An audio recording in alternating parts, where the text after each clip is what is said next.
The Lamentations of Jeremiah, Chapter 1. How doth the city sit solitary, that was full of people? How is she become as a widow, she that was great among the nations, and princess among the provinces? How is she become tributary? She weepeth sore in the night, and her tears are on her cheeks. Among all her lovers she hath none to comfort her. All her friends have dealt treacherously with her. They are become her enemies. Judah is gone into captivity because of affliction, and because of great servitude. She dwelleth among the heathen, she findeth no rest. All her persecutors overtook her between the straits. The ways of Zion do mourn, because none come to the solemn feasts. All her gates are desolate, her priests sigh, her virgins are afflicted, and she is in bitterness. Her adversaries are the chief, her enemies prosper. For the Lord hath afflicted her for the multitude of her transgressions. Her children are gone into captivity before the enemy, and from the daughter of Zion all her beauty is departed. Her princes are become like harts that find no pasture, and they are gone without strength before the pursuer. Jerusalem remembered in the days of her affliction, and of her miseries, all her pleasant things that she had in the days of old, when her people fell into the hand of the enemy, and none did help her. The adversaries saw her, and did mock at her Sabbaths. Jerusalem hath grievously sinned, therefore she is removed. All that honoured her despise her, because they have seen her nakedness. Yea, she sigheth, and turneth backward. Her filthiness is in her skirts, she remembereth not her last end. Therefore she came down wonderfully, she had no comforter. O Lord, behold my affliction, for the enemy hath magnified himself. The adversary hath spread out his hand upon all her pleasant things. For she hath seen that the heathen entered into her sanctuary, whom thou didst command that they should not enter into thy congregation. All her people sigh, they seek bread. They have given their pleasant things for meat to relieve the soul. See, O Lord, and consider, for I am become vile. Is it nothing to you, all ye that pass by? Behold, and see if there be any sorrow like unto my sorrow, which is done unto me, wherewith the Lord hath afflicted me in the day of his fierce anger. From above hath he sent fire into my bones, and it prevaileth against them. He hath spread a net for my feet, he hath turned me back. He hath made me desolate and faint all the day. The yoke of my transgressions is bound by his hand. They are wreathed and come up upon my neck. He hath made my strength to fall. The Lord hath delivered me into their hands, from whom I am not able to rise up. The Lord hath trodden under foot all my mighty men in the midst of me. He hath called an assembly against me to crush my young men. The Lord hath trodden the virgin, the daughter of Judah, as in a winepress. For these things I weep. Mine eye runneth down with water, because the comforter that should relieve my soul is far from me. My children are desolate, because the enemy prevailed. Zion spreadeth forth her hands, and there is none to comfort her. The Lord hath commanded, concerning Jacob, that his adversaries should be round about him. Jerusalem is as a menstruous woman among them. The Lord is righteous, for I have rebelled against his commandment. Hear, I pray you, all people, and behold my sorrow. My virgins and my young men are gone into captivity. I called for my lovers, but they deceived me. My priests and mine elders gave up the ghost in the city, while they sought their meat to relieve their souls. Behold, O Lord, for I am in distress. My bowels are troubled, mine heart is turned within me, for I have grievously rebelled. Abroad the sword bereaveth, at home there is as death. They have heard that I sigh. There is none to comfort me. All mine enemies have heard of my trouble. They are glad that thou hast done it. Thou wilt bring the day that thou hast called, and they shall be like unto me. Let all their wickedness come before thee, and do unto them as thou hast done unto me for all my transgressions. For my sighs are many, and my heart is faint. Chapter 2. How hath the Lord covered the daughter of Zion with a cloud in his anger, and cast down from heaven unto the earth the beauty of Israel, and remembered not his footstool in the day of his anger.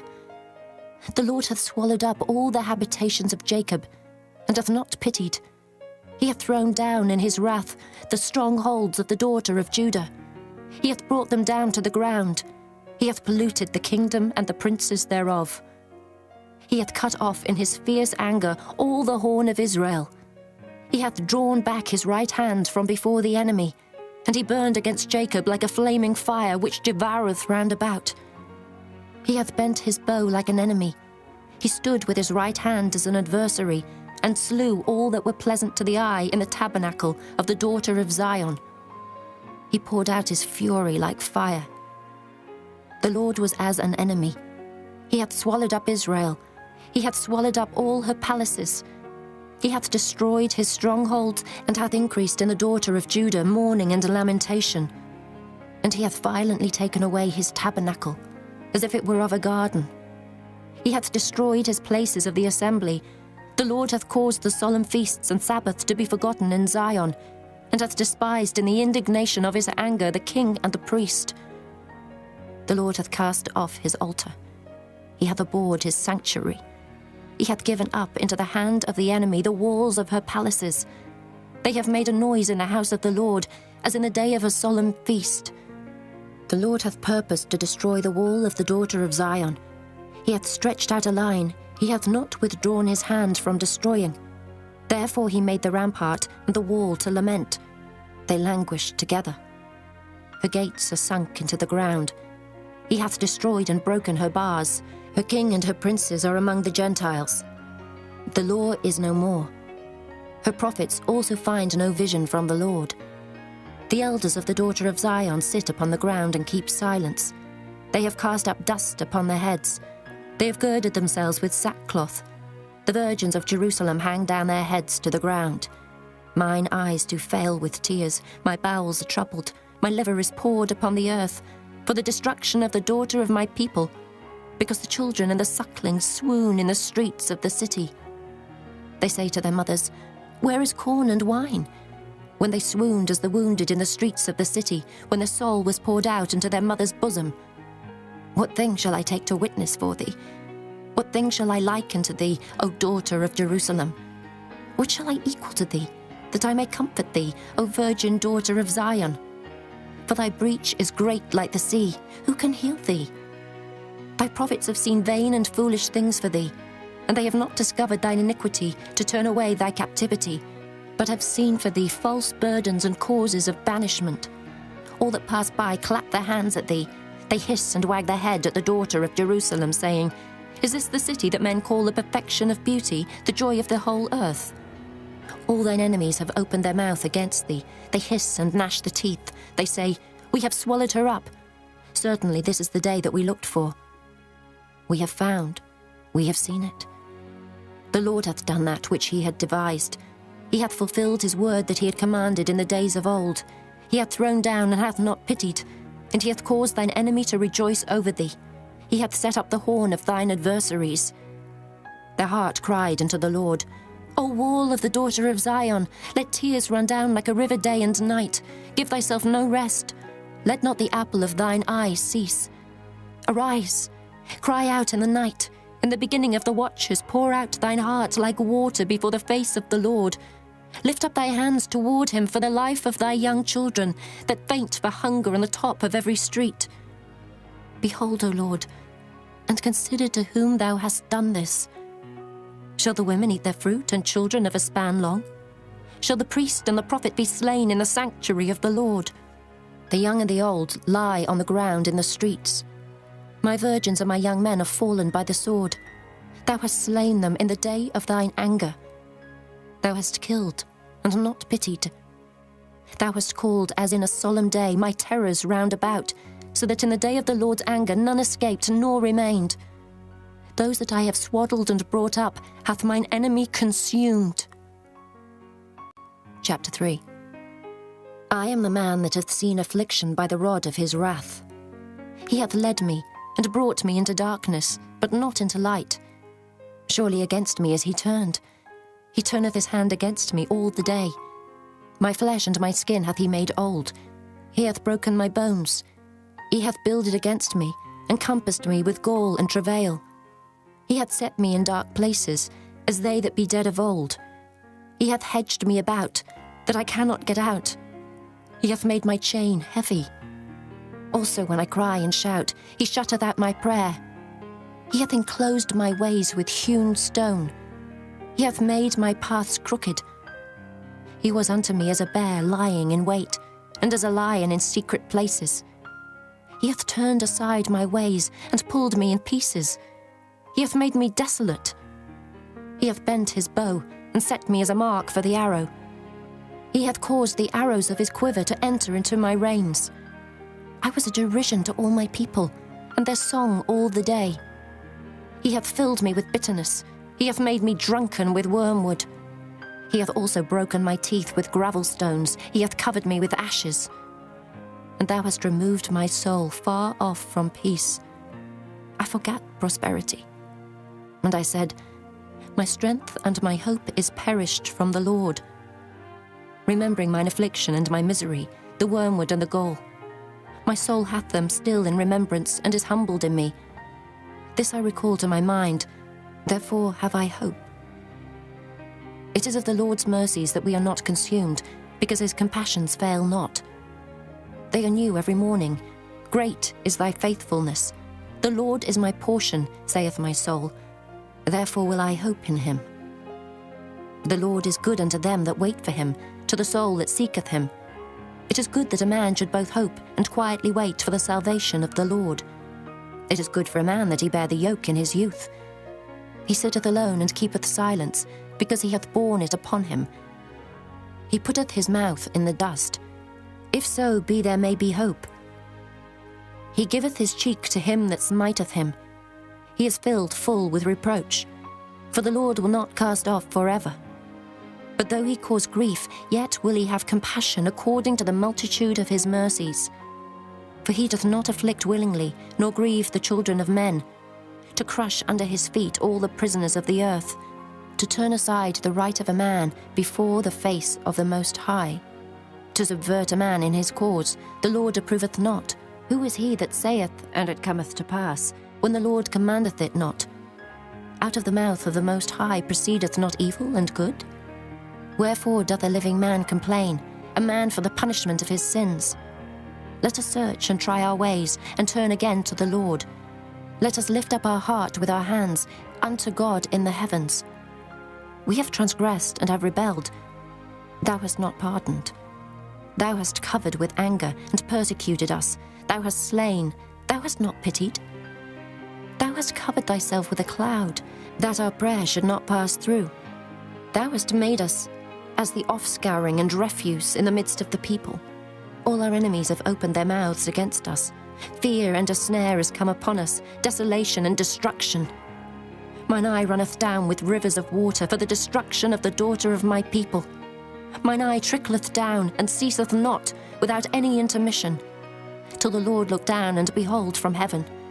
Mine eye affecteth mine heart because of all the daughters of my city. Mine enemies chased me sore, like a bird without cause. They have cut off my life in the dungeon, and cast a stone upon me. Waters flowed over mine head. Then I said, I am cut off. I called upon thy name, O Lord, out of the low dungeon. Thou hast heard my voice. Hide not thine ear at my breathing, at my cry. Thou drewest near in the day that I called upon thee. Thou saidst, fear not. O Lord, thou hast pleaded the causes of my soul. Thou hast redeemed my life. O Lord, thou hast seen my wrong. Judge thou my cause. Thou hast seen all their vengeance and all their imaginations against me. Thou hast heard their reproach, O Lord, and all their imaginations against me. The lips of those that rose up against me, and their device against me all the day. Behold their sitting down and their rising up. I am their music. Render unto them a recompense, O Lord, according to the work of their hands. Give them sorrow of heart, thy curse unto them.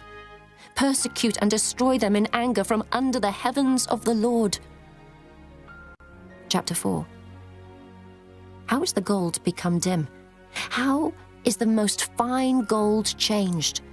The stones of the sanctuary are poured out in the top of every street.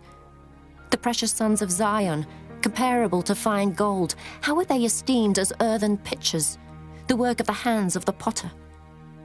Even the sea monsters draw out the breast. They give suck to the young ones. The daughter of my people is become cruel, like the ostriches in the wilderness. The tongue of the sucking child cleaveth to the roof of his mouth for thirst. The young children ask bread, and no man breaketh it unto them. They that did feed delicately are desolate in the streets. They that were brought up in scarlet embrace dunghills. For the punishment of the iniquity of the daughter of my people is greater than the punishment of the sin of Sodom. That was overthrown as in a moment, and no hand stayed on her. Her Nazarites were purer than snow. They were whiter than milk. They were more ruddy in body than rubies. Their polishing was of sapphire. Their visage is blacker than a coal. They are not known in the streets. The skin cleaveth to their bones. It is withered. It is become like a stick. They that be slain with the sword are better than they that be slain with hunger. For these pine away, stricken through for want of the fruits of the field. The hands of the pitiful women have sodden their own children. They were their meat in the destruction of the daughter of my people. The Lord hath accomplished his fury. He hath poured out his fierce anger, and hath kindled a fire in Zion, and it hath devoured the foundations thereof. The kings of the earth, and all the inhabitants of the world, would not have believed that the adversary and the enemy should have entered into the gates of Jerusalem.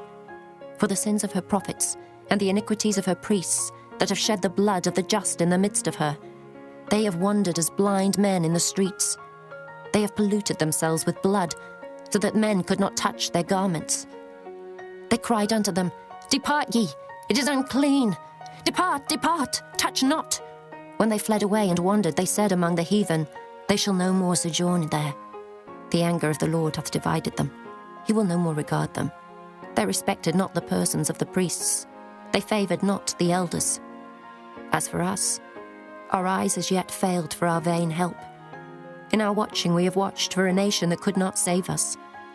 They hunt our steps, though we cannot go in our streets. Our end is near. Our days are fulfilled, for our end is come. Our persecutors are swifter than the eagles of the heaven. They pursued us upon the mountains. They laid wait for us in the wilderness. The breath of our nostrils, the anointed of the Lord, was taken in their pits, of whom we said, Under his shadow we shall live among the heathen. Rejoice and be glad, O daughter of Edom, that dwellest in the land of Uz. The cup also shall pass through unto thee. Thou shalt be drunken and shalt make thyself naked. The punishment of thine iniquity is accomplished, O daughter of Zion. He will no more carry thee away into captivity. He will visit thine iniquity, O daughter of Edom. He will discover thy sins. Chapter 5. Remember, O Lord, what is come upon us. Consider and behold our reproach. Our inheritance is turned to strangers, our houses to aliens. We are orphans and fatherless. Our mothers are as widows. We have drunken our water for money. Our wood is sold unto us. Our necks are under persecution. We labor and have no rest. We have given the hand to the Egyptians and to the Assyrians to be satisfied with bread. Our fathers have sinned and are not, and we have borne their iniquities. Servants have ruled over us. There is none that doth deliver us out of their hand. We got our bread with the peril of our lives because of the sword of the wilderness. Our skin was black like an oven because of the terrible famine. They ravished the women in Zion and the maids in the cities of Judah. Princes are hanged up by their hand. The faces of elders were not honored. They took the young men to grind, and the children fell under the wood. The elders have ceased from the gate, the young men from their music. The joy of our heart is ceased. Our dance is turned into mourning. The crown is fallen from our head. Woe unto us that we have sinned. For this our heart is faint. For these things our eyes are dim. Because of the mountain of Zion, which is desolate, the foxes walk upon it. Thou, O Lord, remainest forever, thy throne from generation to generation. Wherefore dost thou forget us forever, and forsake us so long time? Turn thou us unto thee, O Lord, and we shall be turned. Renew our days as of old. But thou hast utterly rejected us. Thou art very wroth against us.